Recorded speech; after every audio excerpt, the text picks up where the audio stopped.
Muslimat rahimakumullah.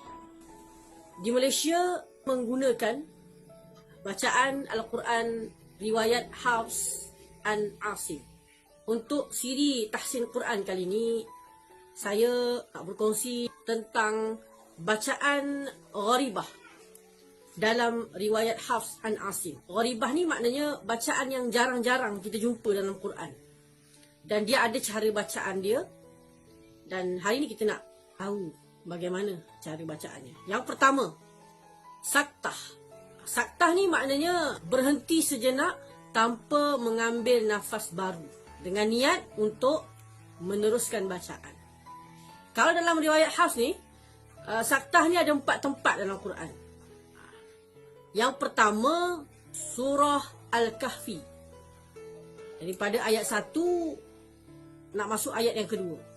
Walam yaj'al lahu 'iwaja qayyima. Caranya macam tu. Kita kena berhenti, tapi dengan syarat jangan ambil nafas. Okey? Yang kedua, surah Yasin ayat 52. Qalu ya wailana man ba'athana mim marqadina hadza. Okey?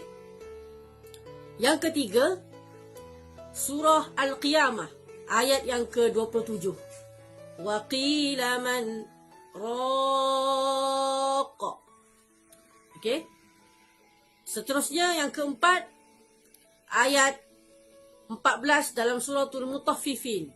Kalla bal rana ala. Yang kedua, imalah. Imalah ni asal bacaan itu baris fathah, tetapi ada certain ayat yang kita kena baca hampir dengan bunyi kasrah. Riwayat Hafs ni ada satu ayat sahaja, iaitu pada surah Hud ayat yang ke-41. Wa qala rkabu fiha bismillahi majriha. Kalau dekat Quran biasa, dia ada tanda diamond tau. Tapi kalau dalam Quran Braille, macam saya baca Quran Braille, dia ditulis perkataan imalah. Ini maknanya kita kena baca majriha, bukan majraha. Seterusnya, ishmam, menampakkan harakah dhammah yang terkeluar dengan isyarat bibir. Hal ni, kalau kita nak tahu macam mana caranya, kita kena berlatih. Kita kena jumpa dengan guru, kita kena bertalaki dan bermusyafahah. Talaki ni maknanya kita memperdengarkan bacaan kita. Musyafahah ni maksudnya kita tengok mulut guru kita. Macam mana dia sebut. Ada satu tempat juga dalam Quran, iaitu pada surah Yusuf ayat 11. Ta'manna tu, ta'manna. Ta'manna bunyi dia. Yang keempat, tashil. Hamzah yang pertama dibaca dengan jelas, ataupun kita panggil tahqiq, jelas. Untuk hamzah kedua dibaca dengan tashil, iaitu ringan. Iaitu meringankan bacaan antara hamzah dan juga alif. Ada satu tempat juga dalam Al-Quran, iaitu pada surah Fusilat ayat yang ke-44. A'jamiyun. Asal dia kita sebut a'jamin. A'jamiyun kan. Tapi bila kita ringankan dia, jadinya a'jamiyun. Yang kelima, naqal.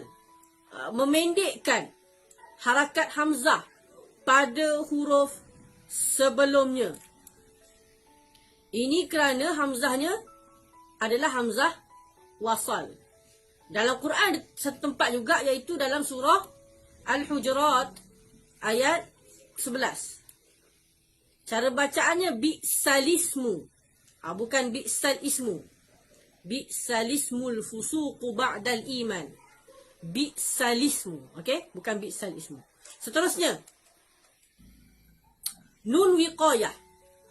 Nun wiqayah ni, nun yang harus dibaca kasrah ketika tanwin bertemu hamzah wasal. Tapi tanwinnya tetap dijaga.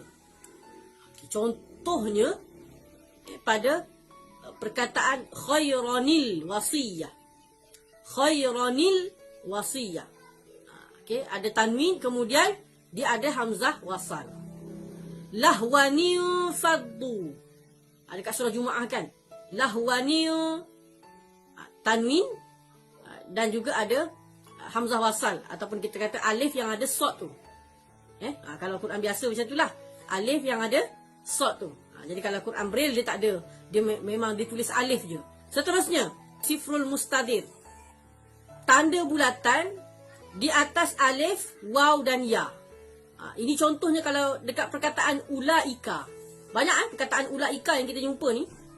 Kalau ikutkan dia ada hamzah tu, lepas tu tanda waw dan dia bulatkan tu. Tapi kita tak boleh baca ulaika, tapi kita kena baca ulaika. Ulaika. Ulil albab. Kenapa kita tak baca u?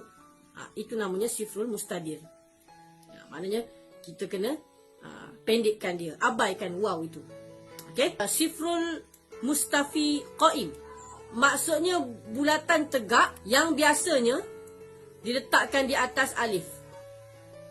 So alif tersebut tidak dibaca panjang ketika wasal, tetapi dibaca panjang ketika waqaf.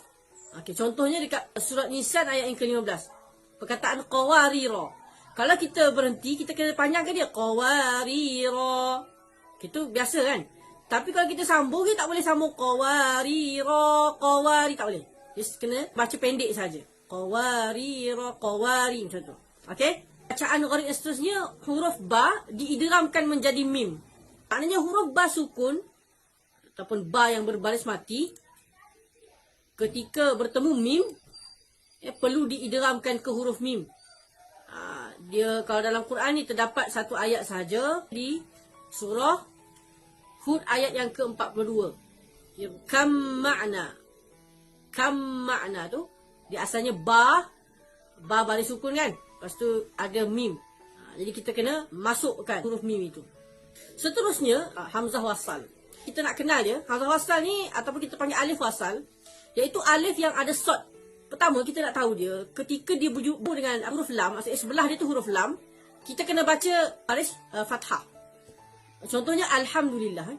Alhamdulillah. Itu kita kena baca dengan baris fathah. Kalau yang tak ada lam, kita kena ikut baris yang ketiga tu. Contoh ud'u kan. Ud'u, alif, dal, lepas tu ain. Ain tu kerana dia berbaris dhammah, maknanya depan tu kita kena baca ud'u. Kita tak boleh baca ad'u.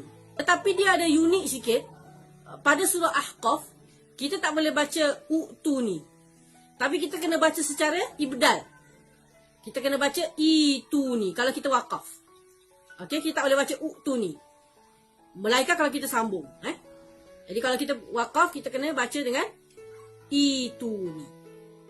Okey. Bacaan gharibah ni juga tengok pada ayat-ayat sajadah, ayat-ayat sujud. Ada 15 tempat.